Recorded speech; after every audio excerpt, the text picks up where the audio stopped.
Rosemont, Illinois. The Iowa Hawkeyes in town as well, as is everyone here in the Big Ten. Here's the story with Iowa, of course, coming off a season which saw them make it to the NCAA tournament, make it to the second round.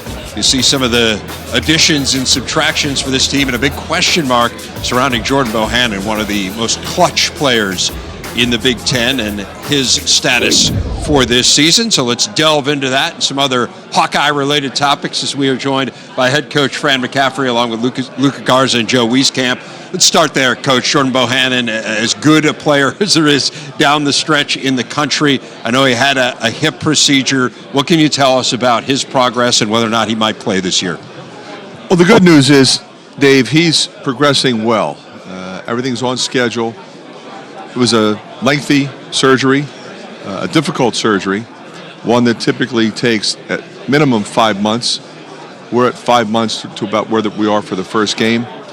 You know, depending upon whether he has any setbacks, which he really hasn't had, there's a possibility he could play. The bottom line is he wants to play pain-free. He's been somewhat banged up for 2 years in a row, so we'll see how it goes. I mean, right now he looks good. Is this the kind of thing where you could make a call 5 or 10 games into the season, one way or the other? I mean, yeah, how do you envision playing I this? think that's a legitimate question and a legitimate option, quite frankly. He doesn't have to feel like he has to be ready for day one. Right.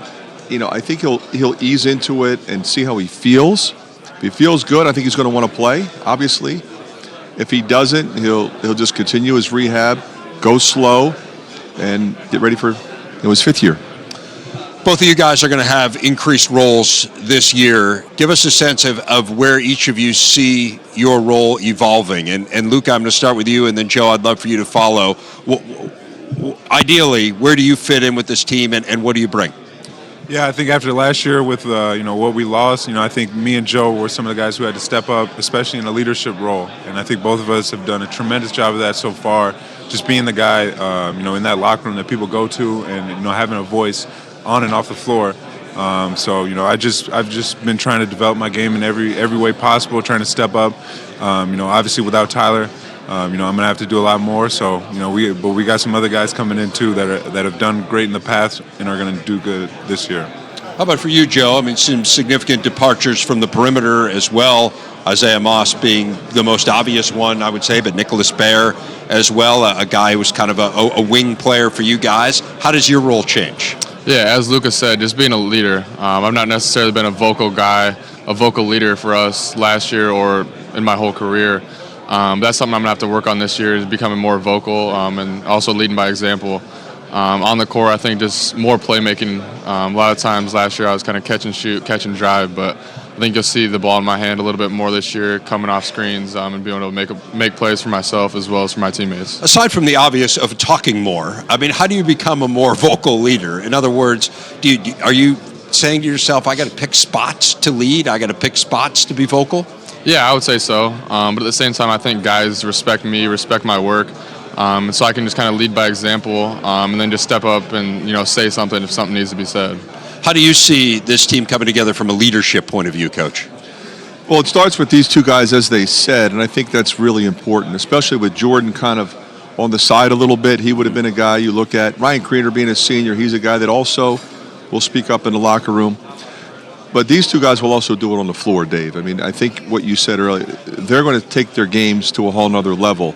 And they both have been tremendous the time they've been here. But I think from a confidence standpoint, where they've gotten to physically in terms of strength and conditioning, they're poised, I think, to significantly increase their numbers, which will make us that much more difficult to guard and make it that much easier for everybody else to fill in.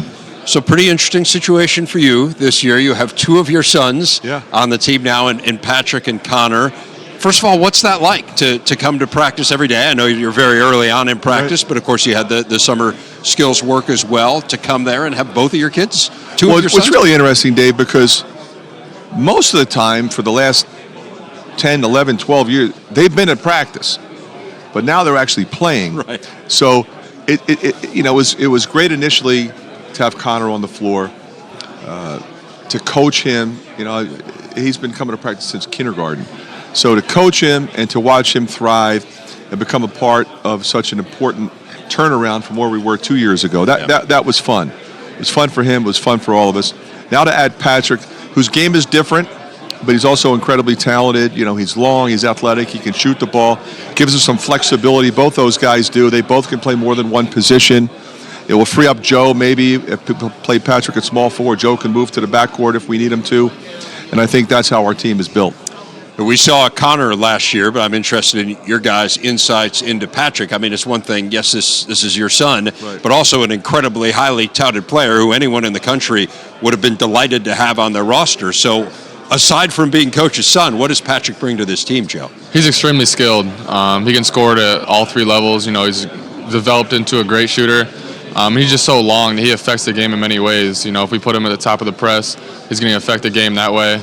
It's challenging me in practice every day, having him guard me, just contesting my shot with how long his arms are. So we're really excited to get him on the floor finally. Luka?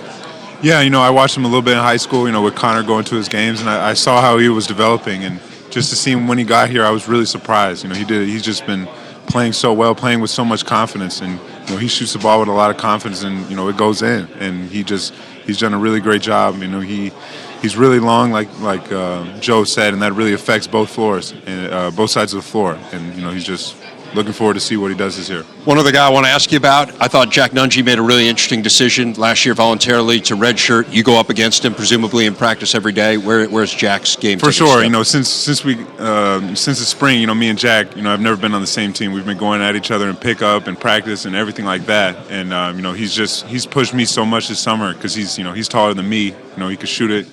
He can score in the post. He can do everything. He's gotten so much stronger. You know, out of all the guys I've seen improve, you know, he's made one of the, you know, biggest improvements in terms of his body, just getting stronger than he was his freshman year, and even more mobile and different stuff like that. He's going to be tremendous this year. He's a guy to watch. Luka Garza, Joe Wieskamp, Fran McCaffery. Thanks so much, guys. Thanks, Dave. Thank you.